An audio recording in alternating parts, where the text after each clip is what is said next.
dari Jakarta 14.50, tiba di Muscat 19.30, berangkat lagi dari Muscat 21.50, artinya ini ada jeda sekitar 2,5 jam transitnya.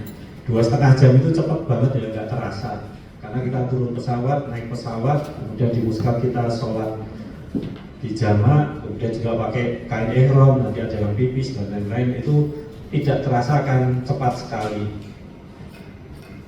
Jam 12 malam kita sampai di Jeddah, ini kepulangannya 19.25, sampai Muscat 23.40, berangkat lagi 2.15, ini juga sama, sekitar 2,5 jam transitnya, mendarat di Jakarta 13.20. Ini cuaca yang perlu diperhatikan. Cuaca di Mekah itu sekitar 40 sampai 41 ya, lumayan panas. Ini kalau malam sekitar 26-27. Kalau di Madinah ini juga lebih panas, 42, 43, 44 malamnya. Ini based on akuweather.com ya. Sewaktu-waktu bisa berubah cuaca ini. Tapi bisa dibayangkan kira-kira panasnya itu 40 sampai 42, misalkan monggo ya, bawa topi, pakai kacamata hitam, bawa payung, kemudian sunscreen, kemudian juga masker, monggo disiapkan masing-masing. Misalkan nggak bawa dari Indonesia, lupa di Saudi apa-apa ada ya, warungnya banyak sekali, mau beli apa aja di sana ada.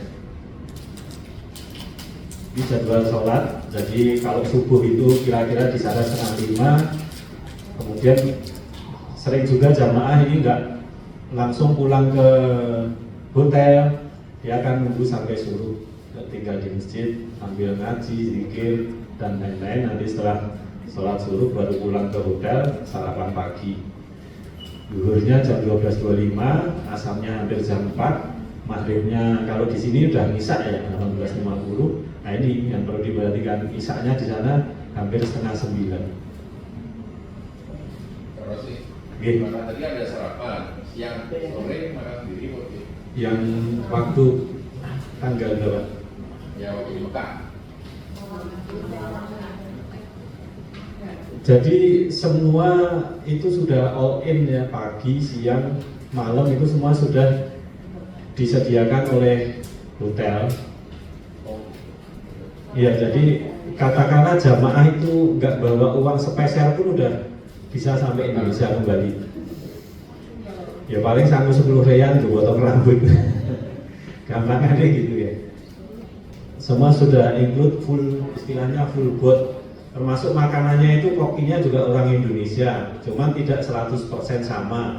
Karena meskipun bumbu-bumbu sebagian didatangkan dari Indonesia, tapi tidak 100% sama. Di Madinah hampir sama ya, jadi isaknya hampir 8:30. Kemudian ini yang perlu diperhatikan, kita mendarat di sini Jeddah. Nah, Mekah itu di sini, ini jaraknya sekitar 50 kilo. Kemudian Mekah ke Madinah, ketika kita dari Mekah selesai menuju Madinah, ini jarak sekitar 500-an kilo, 6 jam. Kemudian Madinah ke Jeddah juga sama, hampir 500 kilo. Jadi oleh ngapal ke bentuknya koyok segitiga atau kayak tumpeng. Jeddah Mekah ini sebagai kakinya, atasnya Madinah. Jeddah itu di pinggiran lautnya.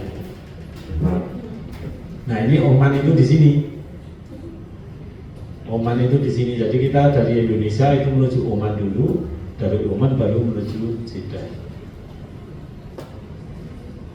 Kalau yang perang kemarin ini ya Iran, kemudian Israel itu di sini dekat Jordan, Aman ini ada Israel. Jadi misalkan ini ada perang kembang api sini itu kita di sisi sini, jauh aman.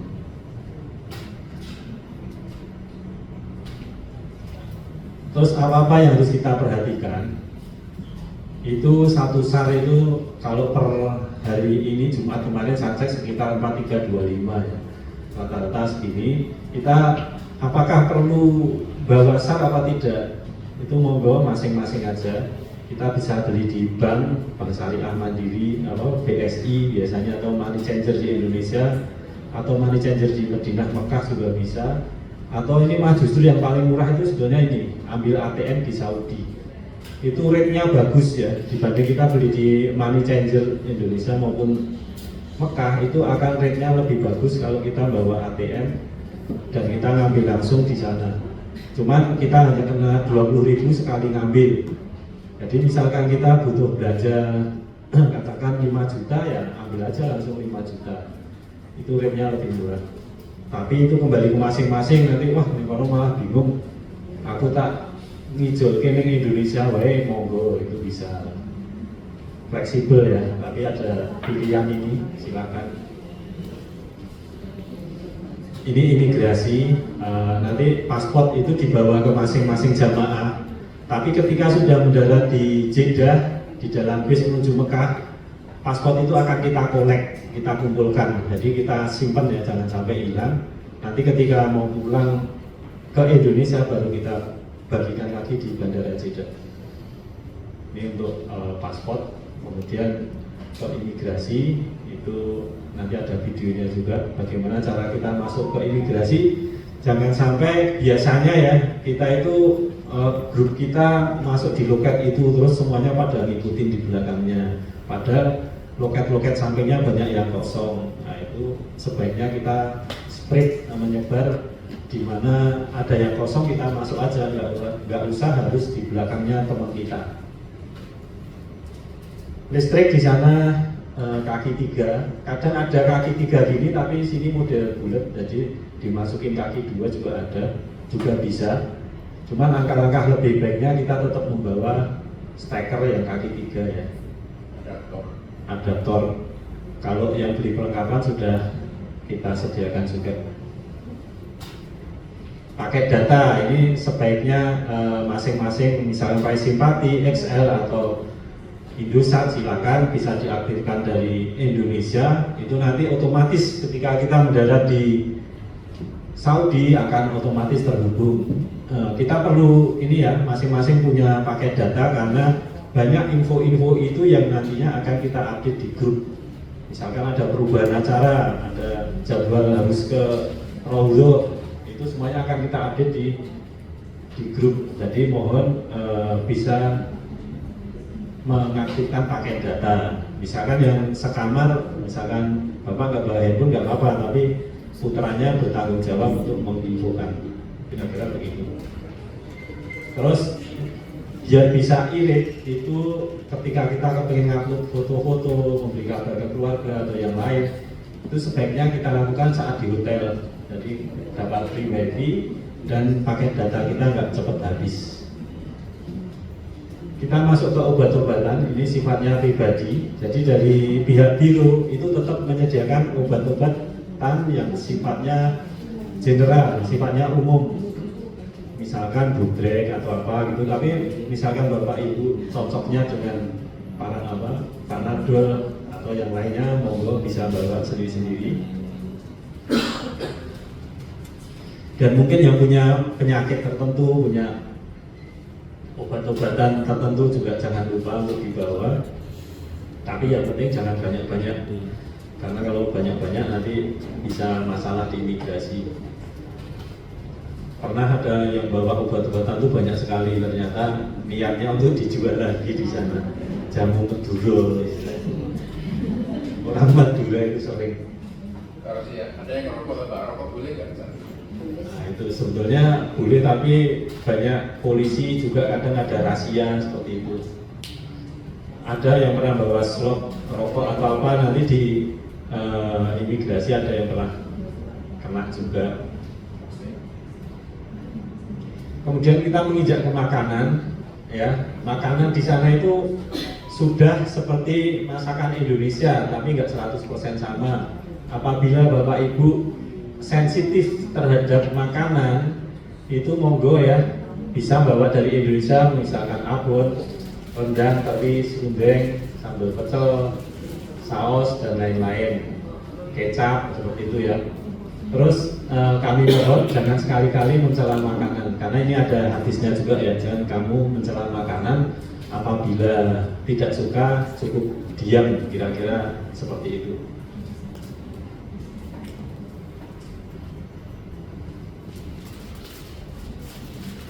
Tapi jangan sampai kita tidak makan ya, karena nggak suka terus nggak makan, itu resikonya kita bisa sakit, kita bisa lemah, karena di sana kita butuh banyak tenaga yang keluar. Kita setiap hari jalan ke masjid, pulang pergi, belum lagi nanti kita ada acara ziarah, belum lagi yang kepengen jalan-jalan di sekitar masjid atau kepengen lihat mall di sana, itu akan energi kita itu akan banyak sekali keluar. Jadi jangan sampai tidak mau makan ya. Istilahnya nggak cocok sedikit ya, kita usahakan tetap harus kita isi sehingga mengurangi kita lemah, kita gampang terserang penyakit. Itu salah satunya itu. Termasuk nanti buah-buahan. Insya Allah di hotel itu akan banyak buah ya. Ambil aja, kita makan buah-buahan. Kemudian minuman juga biasanya pagi ada susu, macam-macam minuman yang bergizi itu mohon untuk bisa dimakan karena kita butuh tenaga yang banyak. Ini yang tadi tadi saya singgung ya, paspor jangan sampai hilang karena ini nyawa kita. Terus ini kita harus membudayakan antri dengan tertib. Jadi misalkan kita satu grup pas antri, kemudian di belakangnya ada grup lain, jangan sampai kita di belakang merasa oh ini grupku, terus kita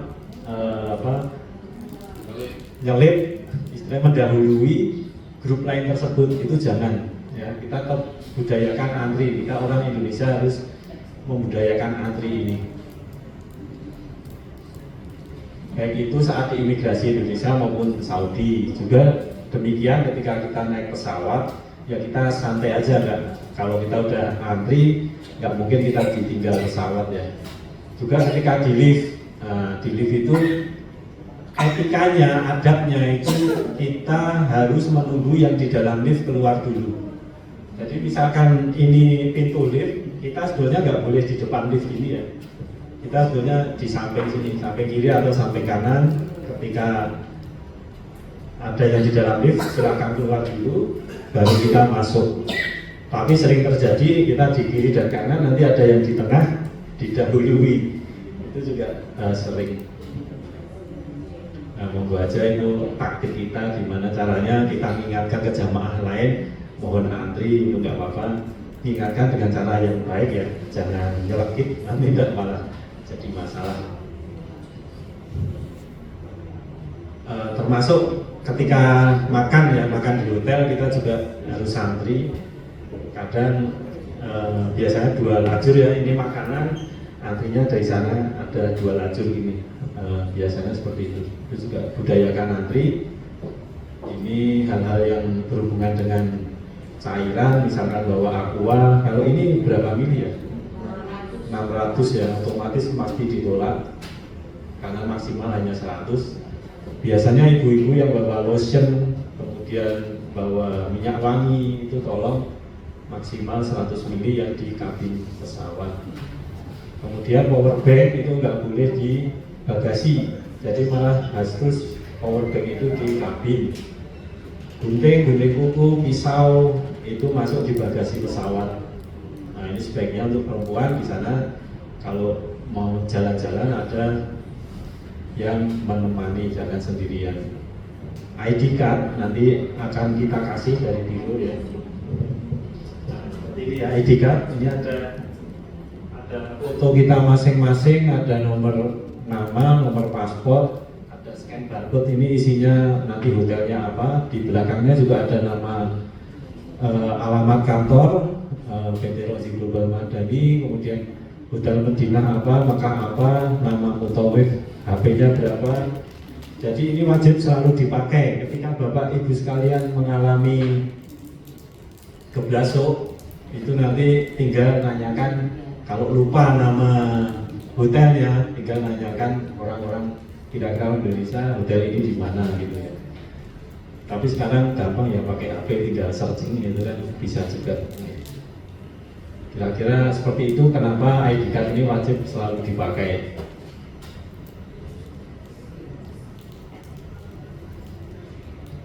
Kemudian hal penting lainnya adalah ini dasar ya, dasar umroh kita itu akan baik akan diterima atau tidak itu dari niat kita.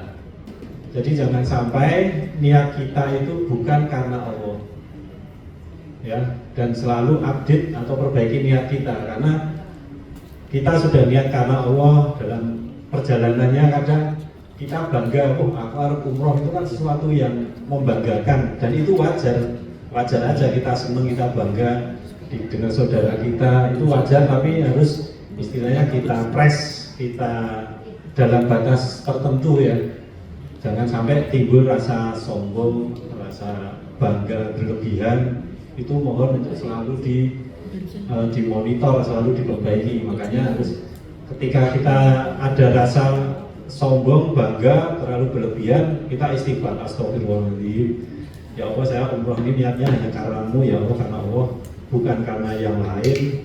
Jangan istilah terlalu berlebihan, berbangga-bangga.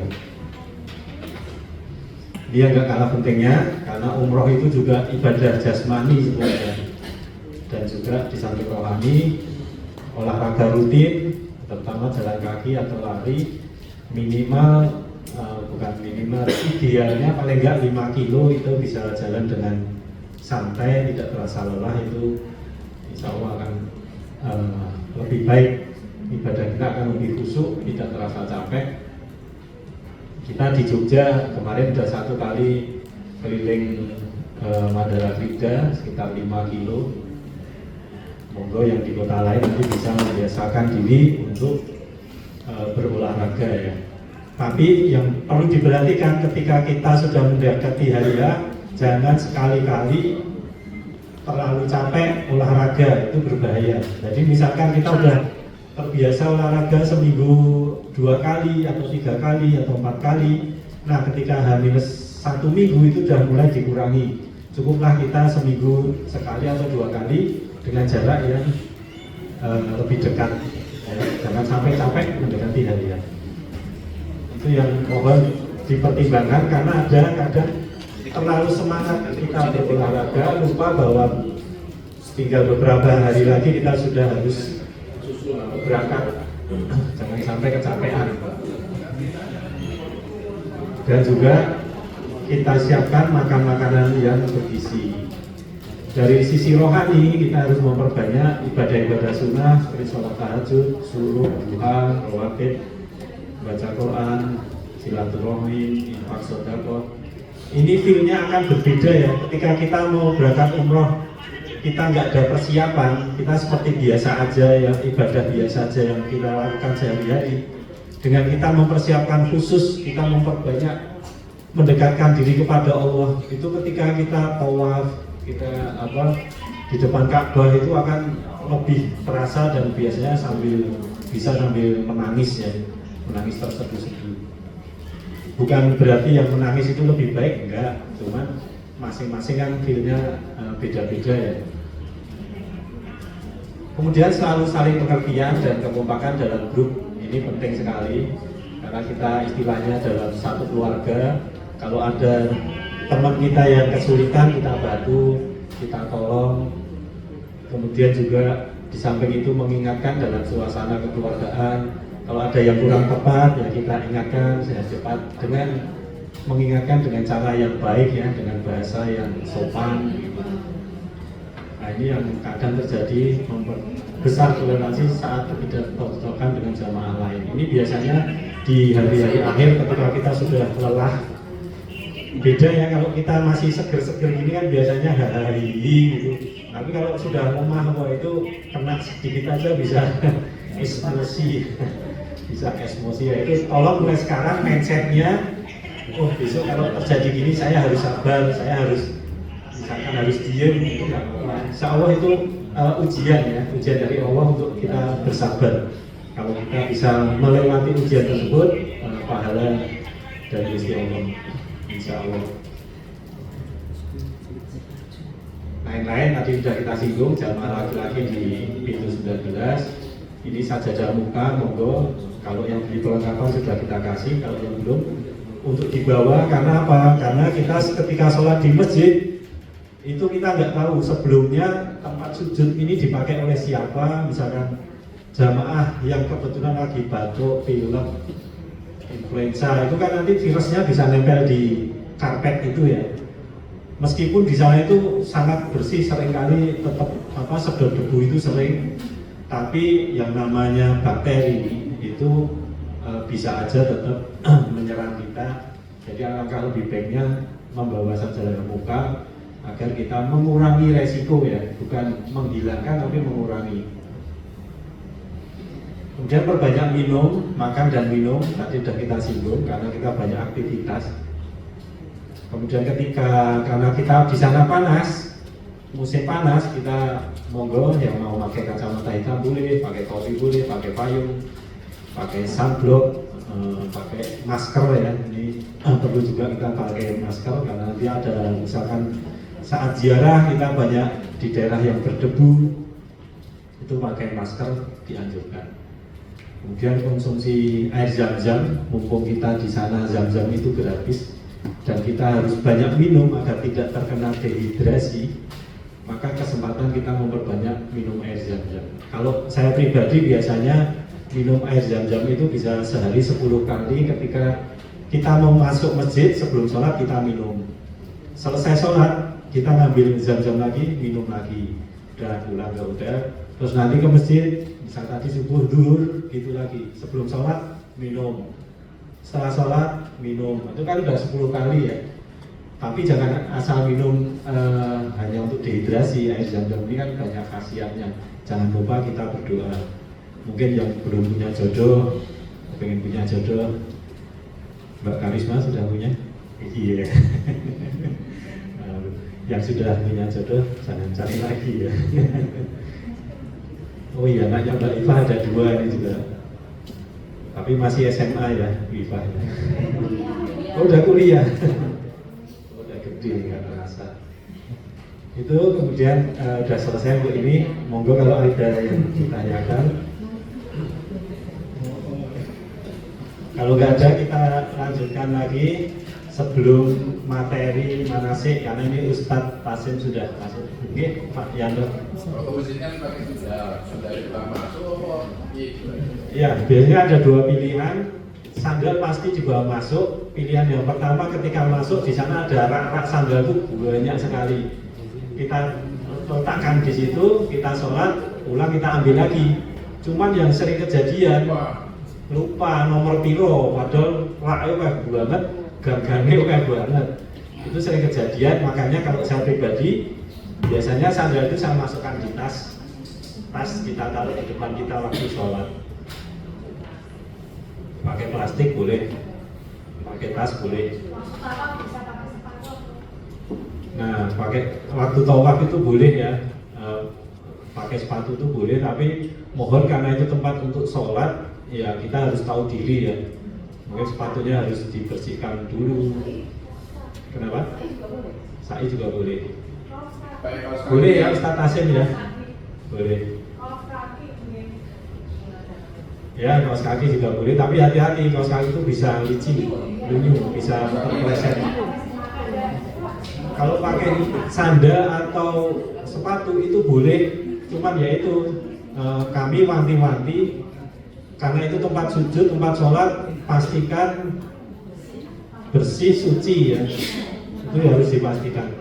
Tapi kalau saya pribadi biasanya nyeker, lebih seneng nyeker ya, terasa anyep, kemudian nanti selesai sa'i baru sandal itu dikeluarkan dari tas. Jadi waktu tawaf atau sa'i tetap bawa tas lempang itu.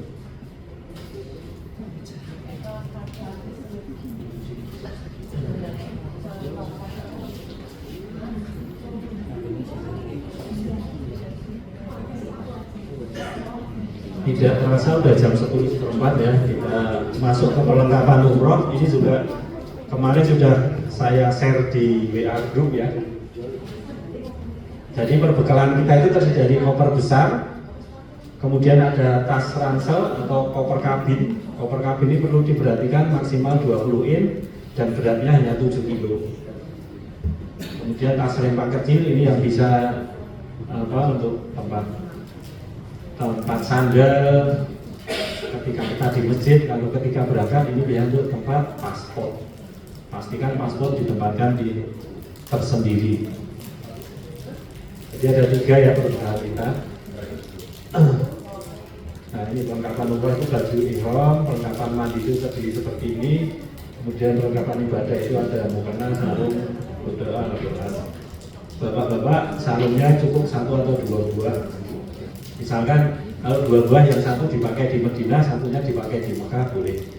Di sana itu insya Allah meskipun panas tapi tidak berkeringat, tidak bau ya. Karena mungkin karena anginnya. Jadi sarung itu mau dipakai 1 dipakai sampai selesai juga oke-oke saja. Termasuk baju gini mau dipakai 2 hari juga sebetulnya nggak masalah. Peci bagi yang biasa pakai peci, baju koko, pakaian sholat. Orang Indonesia senangnya pakai sarung ya, pakai sarung, baju koko. Tapi kalau pengen pakai istilahnya apa yang langsungan itu juga gamis ya, gamis yang langsungan itu monggo saja boleh. Celana panjang 2-4 buah, baju tidur ini seperti kaos oblong ini juga 2-4 buah, kaos kaki, celana dalam secukupnya. Ini sifatnya masing-masing orang akan berbeda-beda, monggo nyamannya aja gimana. Yang wanita pakaian umroh 2 setel, pakaian secukupnya 3-4. Jadi jangan membayangkan, kita di sana 7 malam kita terus bawa bajunya 7 itu biasanya nanti pulangnya nggak bisa bawa oleh-oleh teman-teman. Cukup 3-4 setel aja, kaos kaki panjang yang tutup betis atau lutut, kemudian jilbab lebar atau belgo secukupnya, pakaian tidur, celana dalam, pembalut wanita dan lain-lain. Kemudian baju hangat atau jaket, tapi kebetulan kita pas panas ya di sana, jadi mungkin ini tidak perlu. Atau kalau di pesawat dingin itu mau pakai sweater boleh, tapi kalau kepinginnya jaket juga monggo silahkan. Kacamata hitam, topi, botol minum atau tumbler ya itu boleh. Kemudian gunting kuku, gunting cukur, colokan listrik, payung lipat, nanti ada masker juga. Obat-obatan pribadi, hanger baju ini boleh bawa, tidak pun juga boleh. Sana dicandarkan di mana aja juga bisa. Sandal mau bawa boleh, kalau enggak di sana juga banyak yang jual sabun, minyak wangi, pelembab, uang saku, kartu debit. Apakah kartu debit ini perlu bawa? Tidak harus ya, terutama kalau kartu debit yang nggak ada isinya, jangan dibawa.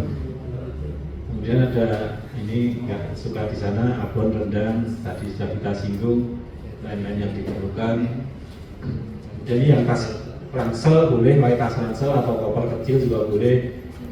Ini baju ganti 1 setel sebagai cadangan bila perlu. Tapi kalau saya sendiri nggak pernah bawa cadangan ya. Itu kembali ke masing-masing aja. Kain ihram bagi yang ambil mikot di jalan. Jadi sekali lagi saya tegaskan, jangan sampai kain ihram dimasukkan di dalam bagasi. Kain ihram harus masuk di tas ransel atau kabin dalam pesawat ya. Peralatan sikat gigi. Nah ini ketika kita di pesawat, kita nanti baca Quran, buku bacaan, buku umroh, doa-doa bisa kita hafalkan. Yang biasa ngemil, makanan ringan, kemudian botol minum ukuran sedang. Ketika masuk pesawat itu kita nggak boleh, karena tadi maksimal 100 ml ya. Tapi nanti ketika udah boarding, di dalam itu kadang ada dispenser yang kita bisa isi. Jadi kalau di situ ada tempat pengisian air dalam pesawat, kita bisa membawa air. Kemudian botol ini juga berfungsi juga ya. Ketika kalau misalkan kita BAB dalam pesawat, kita tidak terbiasa BAB dicari dengan tisu atau tisu basah, ya ketika di toilet kita membawa botol minum untuk cari, itu hal yang biasa. Sweater, jaket, kaos kaki juga dibutuhkan. Semprotan spray ini bisa untuk wudhu, ini juga kita sediakan yang beri perlengkapan. Kemudian topi, peci untuk kepala. Tas lempang bisa digunakan ketika di masjid. Tas ransel ini bisa juga ketika kita beli oleh-oleh bisa dimasukkan ransel. Atau yang model tas-tas lipat itu sekarang banyak ya, dilipat, kemudian ketika nanti untuk mengisi oleh-oleh baru kita buka. Nah, ini cover COVID tadi maksimal 20 in dan beratnya standarnya hanya 7 kilo. Tas lempak kecil ini tadi paspor dan buku vaksin, ini nanti udah sama Mas Rian udah dijadikan satu ya, paspor, buku vaksin, tiket pesawat itu akan diklik dalam paspor. Ini bagi yang mengumpulkan paspor, tapi kalau yang enggak nanti di Cengkareng juga boleh. Buku doa, Quran bacaan, handphone, power bank, obat-obatan secukupnya, tisu. Nah ini paket internet yang tadi sudah kita singgung. KTP nggak perlu dibawa, SIM STNK nggak perlu dibawa karena KTP sudah digantikan oleh paspor. Ini perlengkapan yang didapat dari Biro yang ambil paket perlengkapan. Dari saya cukup sekian. Apabila ada pertanyaan, monggo. Oke, Mas Yanto. Di hotel itu modelnya tinggal berapa orang? Iya, jadi standar kita itu satu kamar berempat, istilahnya quad room, kecuali yang request khusus ya. Misalkan saya sekamar pengen bertiga, saya sekamar pengen berdua, itu bisa, tapi ada istilahnya biaya upgrade seperti itu. Jadi Laki-laki semua 4, perempuan semua 4. Oke, kecuali yang sudah upgrade. Monggo ada lagi yang ditanyakan? Oke, Bu Mira. Saya mau memastikan lagi waktu umroh laki-laki itu menggunakan alas kaos kaki yang memang bawahnya itu kan sekarang ada yang karetnya. ada karetnya, itu apakah diperbolehkan? Mungkin ada jahitannya atau seperti apa itu? Oke. Nah itu gimana? Ya nanti dengan atasin ya. Tapi bocorannya itu yang tidak diperbolehkan itu berjahit yang membentuk badan. Jadi kayak bawa tas yang berjahit itu nggak masalah. Dan mengapa pakai sepatu yang ada jahitannya itu juga nggak masalah. Tapi nanti lebih lengkapnya dengan Ustaz Hasim. Ada lagi, monggo. Nanti boleh ya nyusul pertanyaannya kalau masih ada yang mengganjal ditanyakan. Dari saya cukup sekian. Apabila ada salah, saya mohon maaf. Salah itu dari saya dan apabila ada benarnya itu dari Allah. Wassalamualaikum warahmatullahi wabarakatuh.